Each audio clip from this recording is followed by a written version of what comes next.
Kasi, sino aakyat? Ikaw?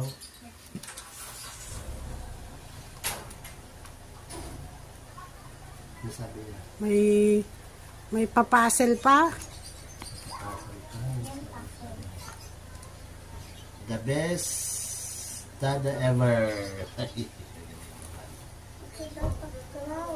Ilagay dito. Ganun.